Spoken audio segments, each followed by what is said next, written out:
قوما پورا کرنے کے بعد آگے جو ہے وہ سجدے کے لیے جانا ہے، اور سجدے کا عمل سجدے میں جھکنے سے جو ہے وہ شروع ہوتا ہے۔ جب سجدے میں جھکنا ہے تو اللہ کے نبی صلی اللہ علیہ وسلم کی صحیح احادیث کی روشنی میں جو صحیح راجح بات ہے کہ سب سے پہلے زمین پہ جا کے ہاتھوں کو جو ہے وہ رکھنا ہے،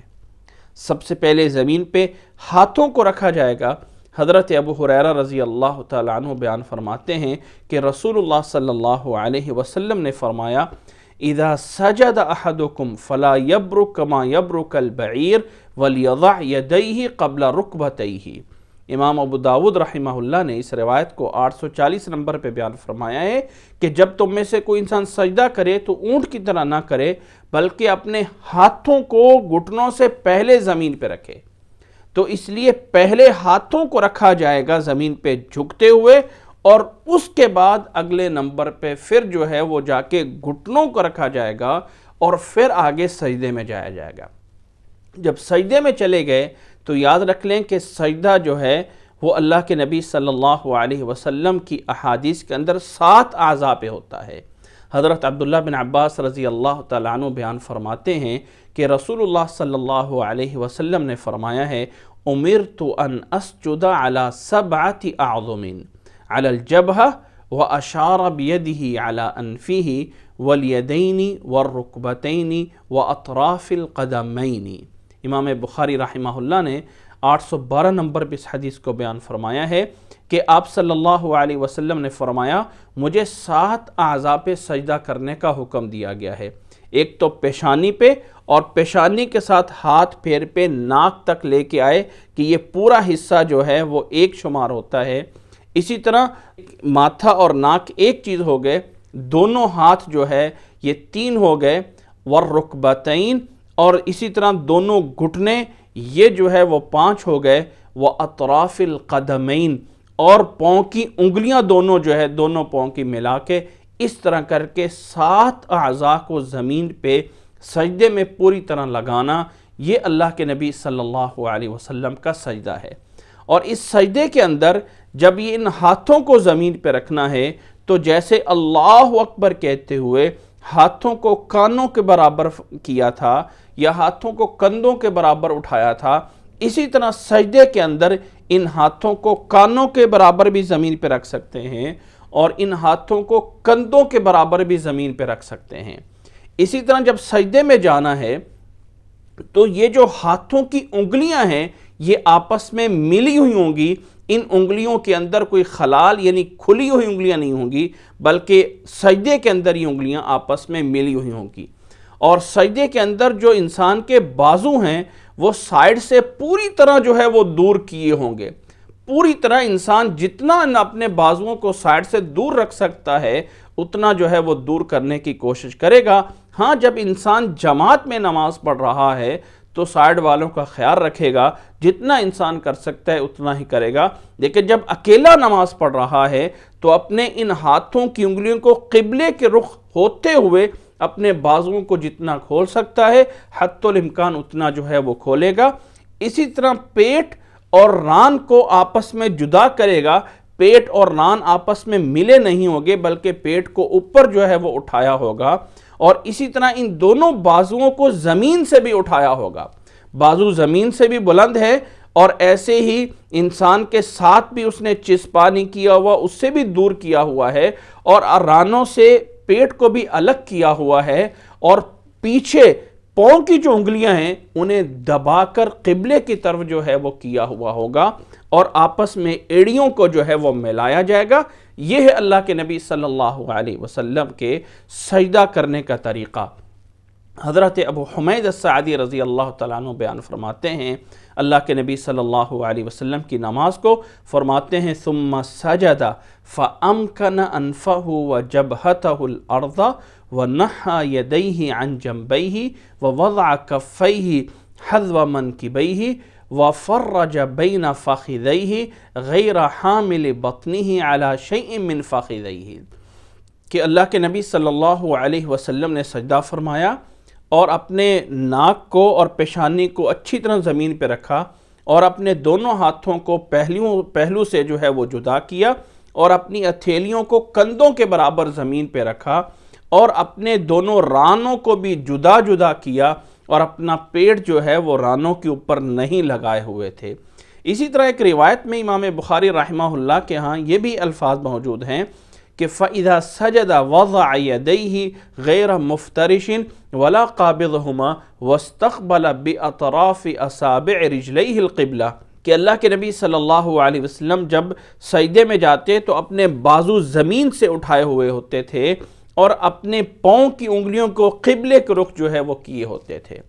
اس طرح کر کے سجدہ کرنا ہے۔ اور حضرت عائشہ رضی اللہ تعالیٰ عنہ کی ایک روایت فرماتی ہیں کہ فقدت رسول اللہ صلی اللہ علیہ وسلم لیلۃ من الفراش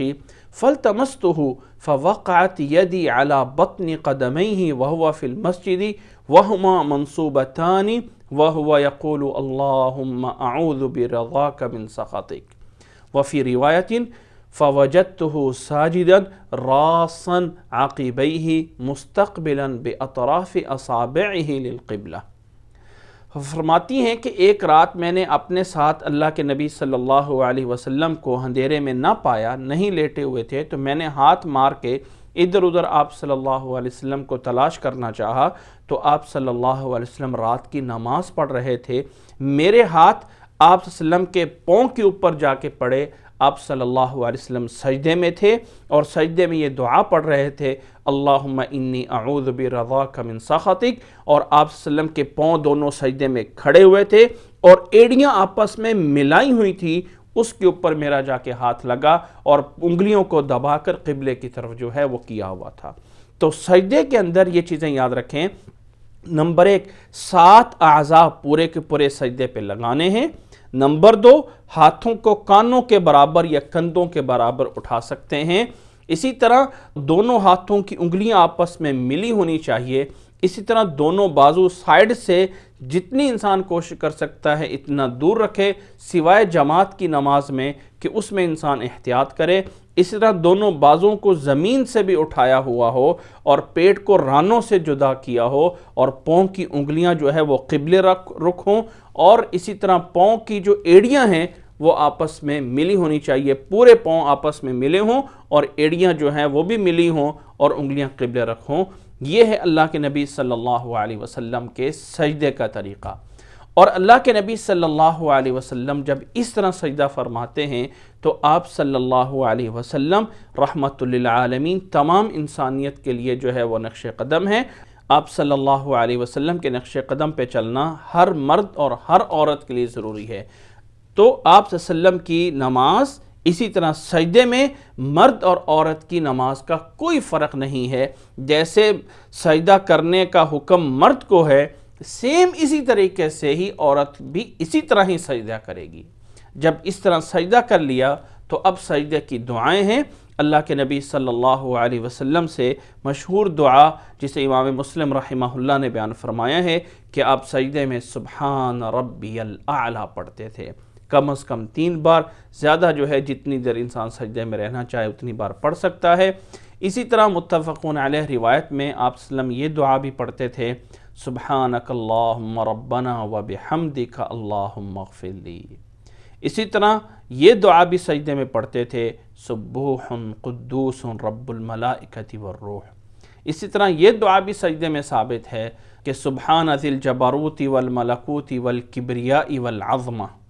اسی طرح یہ دعا بھی مسلم میں ثابت ہے اللہم اغفر لی ذنبی کلہ دقہ وجلہ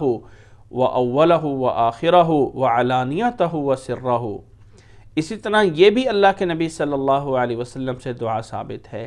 اللہم لَكَ سَجَدْتُ وَبِكَ آمَنْتُ وَلَكَ أَسْلَمْتُ سَجَدَ وَجْهِيَ لِلَّذِي خَلَقَهُ وَصَوَّرَهُ وَشَقَّ سَمْعَهُ وَبَصَرَهُ تَبَارَكَ اللَّهُ أَحْسَنُ الْخَالِقِينَ۔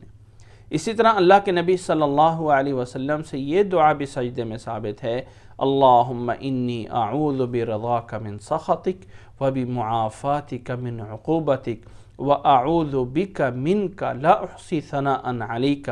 انت کما اثنیت علی نفسک۔ یہ تمام دعائیں اللہ کے نبی صلی اللہ علیہ وسلم سے سجدے میں ثابت ہے۔ انسان کسی ایک دعا کو بھی بار بار پڑھ سکتا ہے یا ایک سے زیادہ دعائیں بھی پڑھ سکتا ہے سجدے میں۔ اور یہاں پہ سجدے میں ایک بات ذہن میں رکھ لیں کہ رکوع اور سجدے میں انسان قرآن مجید کی تلاوت نہیں کر سکتا ہے، منع کیا گیا ہے۔ اسی طرح قرآنی دعائیں بھی پڑھنا جائز نہیں ہے۔ اس کے علاوہ سجدے کے اندر انسان کو اجازت ہے ان تسبیحات کو پڑھنے کے بعد کوئی بھی دعا کرنا چاہے تو کر سکتا ہے۔ امام مسلم رحمہ اللہ نے اللہ کے نبی صلی اللہ علیہ وسلم سے یہ حدیث نقل کی ہے کہ اقرب ما یکون العبد من ربہ وہو ساجد فاکثر الدعاء، کہ بندہ سب سے قریب اپنے رب کے اس وقت ہوتا ہے جب سجدے میں ہوتا ہے، لہذا سجدے میں کثرت سے دعا کرو۔ تو عربی زبان میں جو نبی صلی اللہ علیہ وسلم سے دعائیں ثابت ہیں جو کسی بھی موقع پر ہیں ان کو انسان سجدے میں پڑھ سکتا ہے تسبیحات کے بعد۔ ہاں، قرآن مجید کی دعائیں سجدے میں نہیں پڑھ سکتا ہے۔ یہ سجدہ پورا کرنے کے بعد پھر انسان اللہ اکبر کہتا ہوا اٹھ کر جو ہے وہ بیٹھے گا۔